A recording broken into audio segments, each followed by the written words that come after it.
Welcome. How you doing? Crazy times, right? Anyway, people have been asking me about giving lessons for like years, and I've been wanting to do it for years, and I've done it here and there, but never online. But these times are definitely calling for everybody to jump in right now and do their thing, So I'm gonna do mine, and let's see how this goes. First of all, one of the reasons I haven't done it is because there's so many different things you can teach and ways you can teach, and people at different levels and all that stuff. So I welcome feedback. This is going to be an organic, evolutionary process, I'm sure. And so yeah, I'd like to hear back on different ideas. If there's something that calls to you that you want to learn, and something you particularly don't want to learn.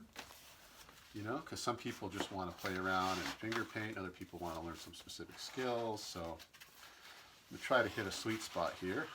And I would say the main thing I want to do is just to have everybody leave wanting to do this more, wanting to paint more, wanting to draw more, just loving it, That's the main thing. And from there, then only good things can happen, So it's not about getting all too involved in technique and skill and talent and all that stuff, but really just staying in the realm of having fun. Yeah. Okay, let's try that. Cool. To draw, to just start a lesson on drawing today, and the good news is. Even if wolves is not the thing that you really want to end up drawing, just learn to draw anything is going to help you to draw everything. Okay, so everything that applies here is going to apply everywhere. Really what we're working with here, once we decide what we're going to draw, ironically, is to kind of forget about what we're drawing and just go to the basics of drawing, which are shapes, values, shadows, darks, and lights. And what else do we got to deal with here? Well, composition, but we're not going to worry about composition today. We're just going to be drawing a straight face, so we'll keep it simple. And at the beginning of a drawing, the main thing to keep in mind is that you are at the beginning. You're not trying to create a finished drawing right away. That's the number one thing people get caught up in that ironically blocks them from finishing a drawing, is trying to get it finished too soon and trying to make it look good too soon. And then of course, oh my God, look at this, doesn't look right. It's, in the wrong place, or blah, blah, blah. And then we get down on ourselves, down on the drawing, and blah, whole thing is basically needs to get abandoned, So anyway, we're going to do the opposite of that, and we're just going to enjoy exploring around, right? You saw I just did a nice basic shape here, kind of keeping it, starting with the simplest of shapes. In drawing and painting, the main thing you're doing is simplifying nature. Nature is so, just off the scale in terms of information, So we need to just really simplify it, and just almost criminal how much we have to simplify it sometimes to get something on a page. And here obviously I got a little circle going. You got to find the simplest shapes. This is like a cone shape coming down here. And I think it was Cezanne, the artist Cezanne, post-impressionist period, who was, at least he was known for breaking shapes down, or breaking elements of nature down into three basic shapes. Can you see this? I think it was, I could be wrong with that history, but anyway, he was one that really accentuated it. And then it progressed into what we know as modern art, where people started just getting completely abstract, with their shapes, and abandoning, the trying to make things look real. So anyway, the reason I bring that up here is because those are the simplest shapes that you're going to find in everything, and that's what I'm working with here. When I drew the nose, I was thinking in terms of like a cylinder, you know, and that just helps you to get it down on the page the right, you know, with the right sense of 3 dimensions. So we've got our sphere here, right, and our cylinder kind of thing here. We didn't put a cylinder here, but basically it's a combination of what, a cone and a sphere. Got the ears here, and it's good to be a bit of an engineer or a mathematician or whatever at the beginning. I know it's kind of boring if you just want to be like all super Van Gogh and artsy, but even he behind the scenes was definitely like taking care of some of these elements. You don't think of it, you think of the person as being, him in particular, just being this passionate artist, just painting straight from his heart, but he was paying attention to the basic guidelines and, I hate to call them rules, guidelines, we'll stick with that, when laying things down on the page. And then knowing those things, cool, you get to break them all over the place, but it's good to know them first, and then you can choose yourself, you know, if you want to do a crazy abstract wolf and put the eyes in a different place, you know. So anyway, the reason I say that is there's, you know, the eyes are going to be a certain distance from the top and the bottom, etc. You know, we obviously know this is going to be centered. So, and this is not like an actual engineering project, so, you know, we're not going to go too crazy with that. But when you get into drawing and painting people, you do really got to know your stuff with that, because with a wolf, I mean, most people aren't going to notice so much. Like, okay, the eye is a little high, a little over, whatever. But when you get to a person, especially if you're painting an actual person, like every little thing, it makes that person look like who they are, you know? You get into a lot of trouble. It's one reason I decided not to get into portraiture. I really enjoy it, but people get bummed when you put things in the wrong place, for obvious reasons. That's why those filters are so popular now. What is it, Snapchat filters or whatever? We get pretty picky about how we look, you know. Okay. So you can see as I find my way around on the drawing, and I find out an area that is working, and it's feeling like, okay, that is in the right place, I go a little darker, you know, and I get a little more solid with my lines, and I'm hurrying it a little more than usual for this, so don't get too hurried. Good news with drawing is you get to erase. So erase it here somewhere. Yeah.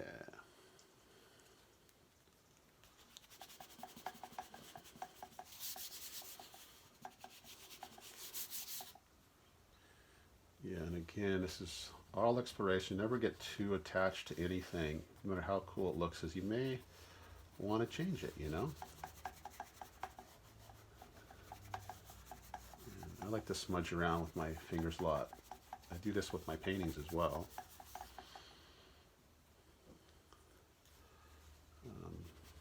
And actually, draw with the eraser, so to speak, you know? So...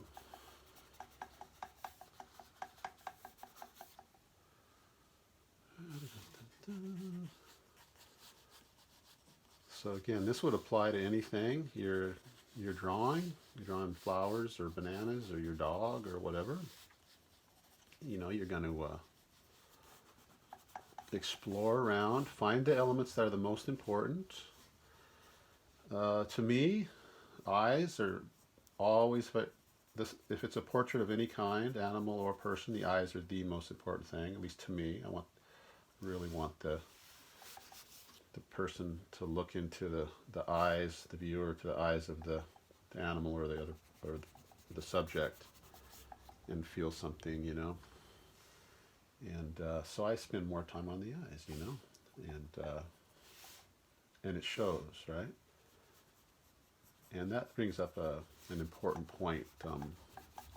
and it's really good news, is that you find the main emphasis and you spend more of your time and energy there, and you don't have to work the whole, you know, drawing or painting at the same level. As a matter of fact, I think it's better not to. This is my, at least my technique. It's my way of drawing and painting, is that I try to have like what I call like the primary area, and that's where I really want the focus to be, and that's where most of the energy is, and that's where I put most of my time and energy and technique. And then out here, sometimes it'll just really, if you know my paintings at all, it'll just be very, what's the word, raw, you know, and unfinished. And it's cool because it creates a nice balance. And it's not as much work too, so hey, nothing wrong with that. It's not about work, you know. A teacher once said, or a teacher, I forget who it was, that if it gives you a headache to do it, probably gives people a headache to look at it. So I like that. It's like the energy you put into it is important, you know. And if it's like just you're really putting a lot of intense and I dare say frustrated even energy sometimes into work, you know, to get it all perfect, it's like, well, that's not necessarily, I'm sure that's not what you want, you know, for yourself or other people. So it's okay and even good to just enjoy it and play.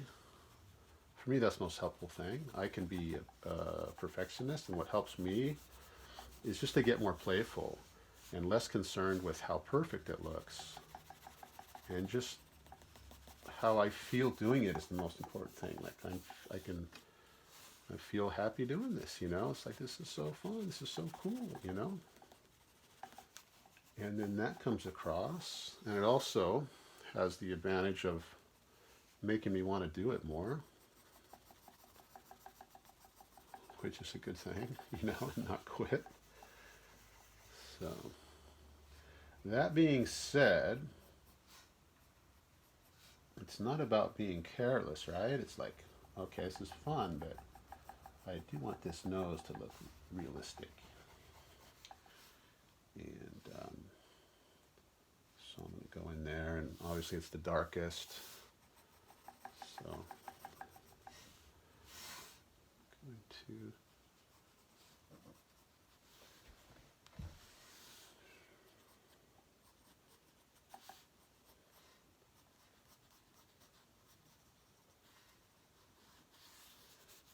see, I moved this up. Another teacher said something that's always really stuck with me, is that pretty much about 90-something% of the time, you're going to be looking at a drawing or a painting that's not the way you want it to look. And it's even like, you know, really not how you want it to look. And so you're not really concerned. You're not stepping back at this point and going, ooh, that looks wrong, ooh, that looks wrong.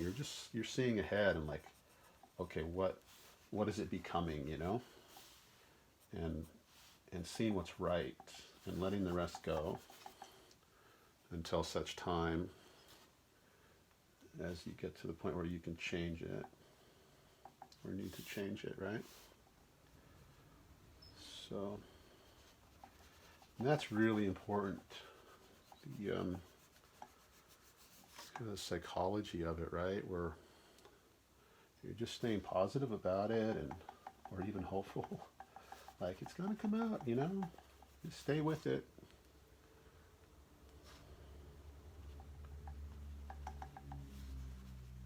And even if it doesn't come out perfect, which it never does, then you take what you learn from this one, apply it to the next one, and okay.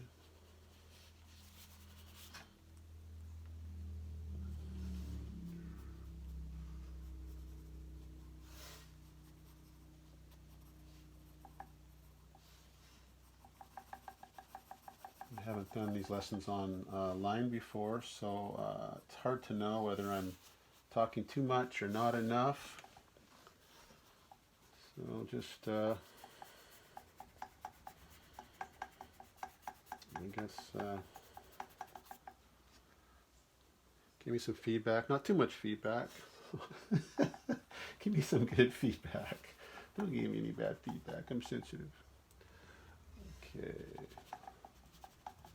Now, hopefully, like I said in the intro, this is just to get to kind of get you encouraged. Like, there's one thing that I hope for when I'm teaching somebody is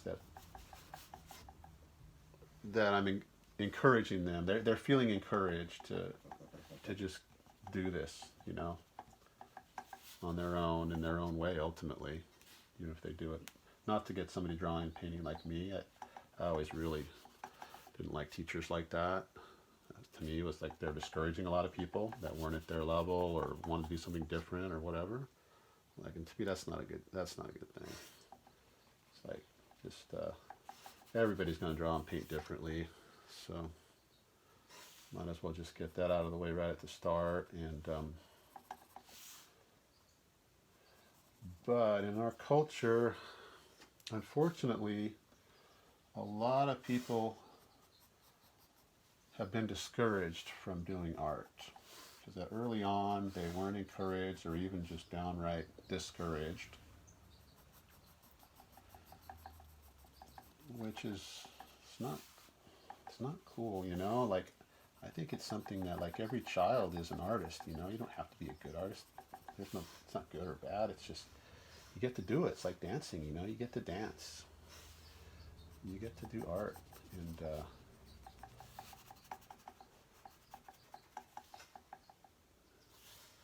yeah, we got a thing going on, or we've had a thing going on in our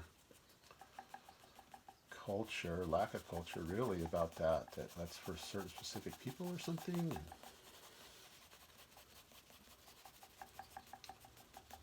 like to turn that around and have more people like going, yeah, I'm an artist, you know? I mean, everybody is. Everyone's creative, you know? Creating in different ways.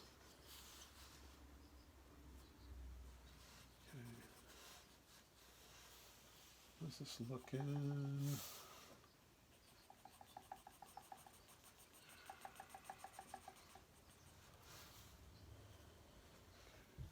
Move my...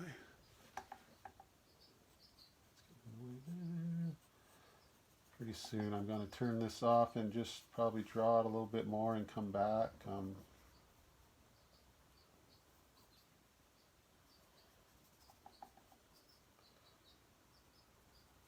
much the whole thing, but so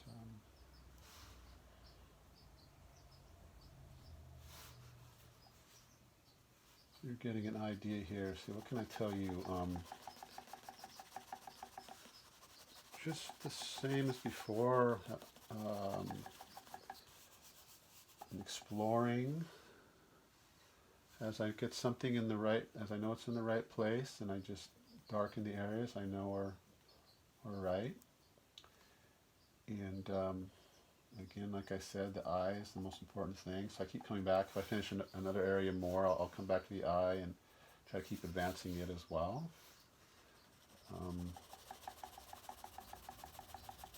Just shading this area here. The different technique, you know, using the side of the pencil.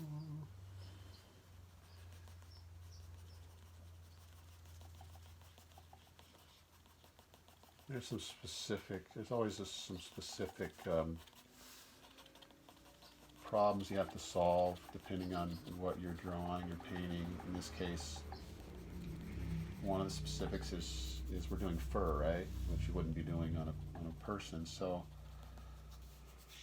doing shading, there's a few things involved here. One is the shading of the shape with light hitting it, but then there's the dark and light of the fur color, and then there's the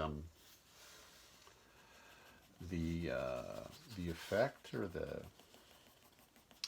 look of the fur itself, which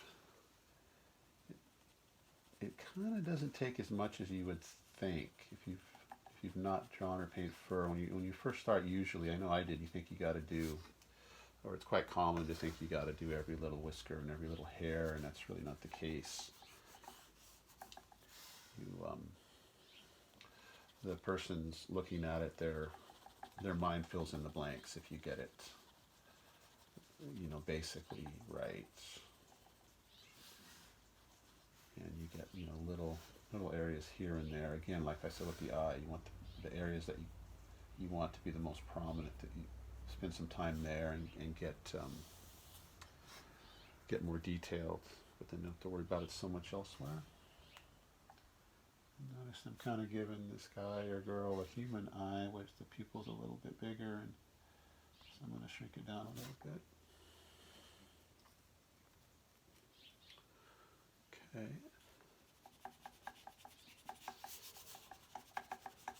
Okay, before I sign off on this one, I'm going to show you something real quick that most people don't know, but it's really helpful when you're doing eyes. An eye, as you do know, it's a globe, it's not just a circle, it's a globe, and it's a clear globe on the outer, what is that, the cornea or whatever. And so when there's light traveling through it, in this case the light's coming from up here, because you can see, because of the little dot there, that's the reflection of the light source. Then it's going to travel through the cornea, if I'm getting that right, and it's going to come out the other side and be a little lighter on the other side as well, and it gives a nice three-dimensional glow, which is just so cool.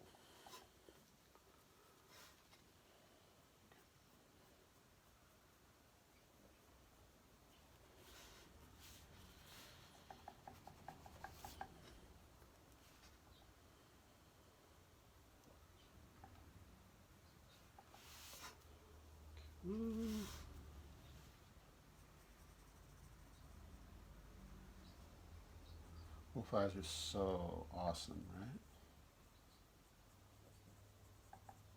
So awesome.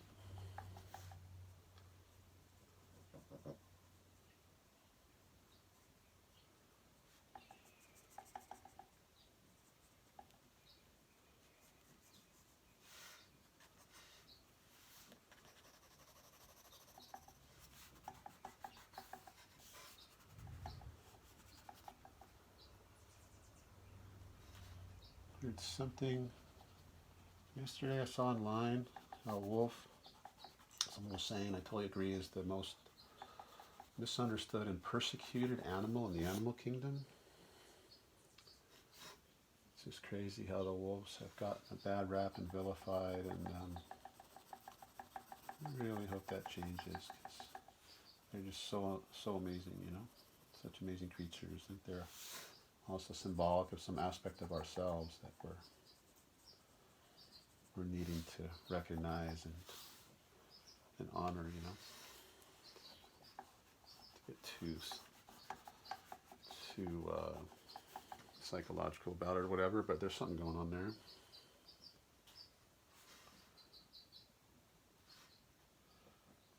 All I know is they're just awesome. One of my, it's on my bucket list to see a wolf in the wild. I've seen a lot of wildlife, but I haven't seen a wolf in the wild yet. Or a pack of wolves, be more epic.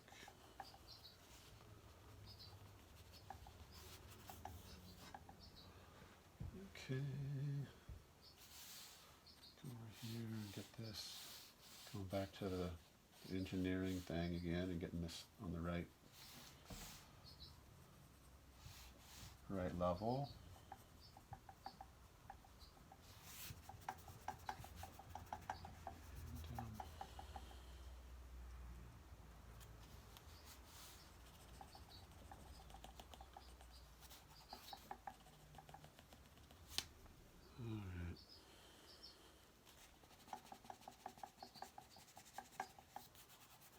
I'm going to take a break and draw a little more on this and then come back, all right? Here, if you want to take a screenshot of this so you can draw it, maybe.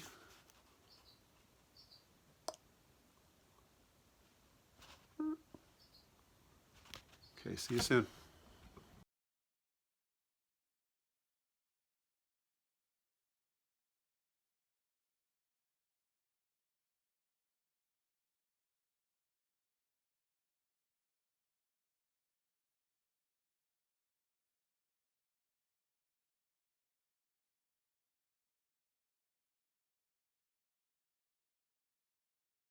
Okay, I spent a little more time on it, and this is where I like to stop. I like the the rawness out here, like I was saying earlier. I don't want to fine tune anymore. I like the energy of this, the sketchiness here, that contrast with the fineness and the softness in the eyes in particular. So I'm going to go with that. I went back and forth between, oh, by the way, I used a 4B pencil. 2B is the standard one most people have laying around, and that's okay, but it's hard to get the darker darks and the soft shadiness with it. So I like to go softer, like at least a 4B. I also have 7B, 8B when I really want to get dark. And then, of course, I use this eraser, the kneaded eraser I like because you can really create like fine edges with it to do some of these little detail areas.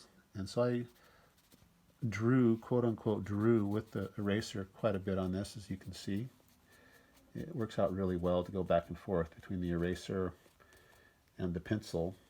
And I find that just by having my hand on the drawing, it naturally smudges it, and then I can come back with the eraser and create these really nice details. Just with a wolf, I mean, I could even go a little further right now and do a couple of whiskers, not exact whiskers, but kind of allude to whiskers. Yeah, it's kind of nice, huh? So, okay, I'm going to quit now. Hope you enjoyed the show. I hope you did some drawing yourself, or you're about to. And I hope to hear from you. Okay, ciao.